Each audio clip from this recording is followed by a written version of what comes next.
kostolmi svojím spôsobom súvisí aj naša ďalšia téma z Afriky. Oblasť Turkana, ležiaca na severozápadnej hranici afrického štátu Keňa, bola ešte 50 rokov dozadu vyhnanstvom. Ak sa centrálna kenská vláda chcela niekoho zbaviť, poslala ho práve na toto slnkom spálené miesto. Turkanskí ľudia sú poväčšine nomádi. Pravidelne sa presúvajú z miesta na miesto, aby prežili v tejto nehostinnej krajine. Prísun vody im už niekoľko rokov svojimi príspevkami na Dobrú novinu pomáhajú zabezpečovať aj Slováci. So skupinou mužov, ktorí majú na starosti opravy tamojších studní, išiel do terénu Matúš Jaco. Piesok, kamene, kde tu typický strom, sťaby z dokumentárnych filmov o Afrike s korunou ako pravítkom zarovnanou k oblohe a s pár lístkami na vrchu, všade naokolo vysušené kríky. Tak vyzerá krajina typická pre oblasť Turkana. S priemernou ročnou teplotou okolo 30 stupňov Celzia je tento odľahlý kút Kene jedným z najhorúcejších miest sveta. Prístup k pitnej vode je otázkou života alebo smrti. Terénne vozidlo, ktoré za sebou aj pri relatívne pomalej jazde necháva obrovský kúdol prachu, vezie rôzne náradie. Zdviháky, kľúče, zveráky a 4 miestnych chlapov v modrých montérkach. Ich úlohou je jazdiť po kraji 1,5 krát väčšom ako Slovensko a stále dookola opravovať zhruba 400 studní. Po 2 hodinách jazdy prašnou cestou sme prešli necelých 50 kilometrov. Chvíľu sa obzerám okolo seba a mám pocit, že sme uprostred ničoho. No hneď ako muži vyskáču z auta a začnú dávať dole kryt studne, ktorá jediná naznačuje, že tu možno žijú ľudia, zo všetkých strán sa začnú zbierať ženy a deti so žltými plastovými kanistrami a rôznymi vedierkami. Keď som bol malé dieťa, pršalo od apríla do mája a potom pár týždňov v októbri. V posledných rokoch sa ale všetko mení a nikto nevie povedať, kedy bude pršať. Posledný rok a pol nepršalo vôbec. Vysvetľuje vodca miestnej komunity Epodo, zatiaľ čo stojíme vedľa obrovského koryta vyschnutej rieky. Keď v minulosti studňa nefungovala, nabrali si na pitie aspoň žlto zakalenú vodu z rieky. Teraz už nie je z čoho naberať. Pre sucho v oblasti vláda vyhlásila stav humanitárnej krízy. Miestne ženy či deti sú zvyknuté chodiť denne po vodu aj 8 kilometrov.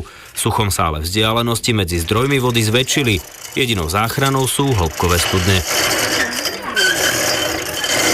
Chlapi z opravárskej čaty nad studňou rozložili trojnožku, akú na Slovensku bežne používame na domácej zabíjačke. Visí na nej reťazová kladka, na ktorej postupne vyťahujú zo studne 50-metrové potrubie pospájané z 3-metrových oceľových rúr. Každú musia pracne odskrutkovať od tej ďalšej a ťahať ďalej. Jeden z technikov, mladý Francis, vysvetľuje, že mechanizmus studne na povrchu je v poriadku. Musia sa preto pozrieť na to, či nie je deravé potrubie, ktoré siaha až do hĺbky 60 metrov. Na jeho konci je sací cylinder. O 2 hodiny neskôr je celé potrubie vonku. Diera v ňom nie je. Problémom je spomínaný cylinder. Je rozbitý na kusy. Muži ho šikovne vymenia za nový a začínajú na kladke postupne spúšťať rúry späť do studne. Medzi tým už okolo nás v tieňoch kríkov posedávajú desiatky žien, mužov, detí. Všetci trpezlivo čakajú.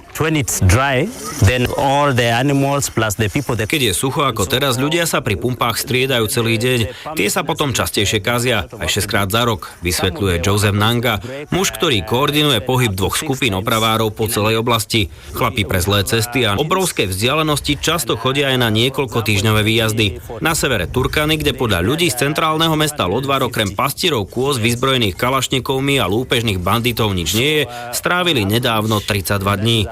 Nocovali pri studniach pod holým nebom. Benson, služobne najstarší člen opravárenskej skupiny, si počas spúšťania záveru na studni pospomína, ako ich jedného dňa pri hraniciach s Ugandou prepadla skupina miestnych banditov. Po asi 10 minútach vysvetľovania do hlavní namierených zbraní muži zbrane zložili a aj bez výpalného im sľúbili, že kým tam budú, sú pod ich ochranou. Aj pre zločincov je v Turkane očividne dôležitejší prístup k vode ako ľahko ulúpené auto či náradie. Prešlo 6 hodín a slnko je už takmer nad horizontom. Muži opatrne založili kryt studňa a skúšajú, či sa ich práca podarila. V tesnej blízkosti už asi pol hodinu netrpezlivo postávajú miestni. Keď sa z ústia studne vylejú prvé litre vody, miestom sa začína rozliehať naliehavý detský krik.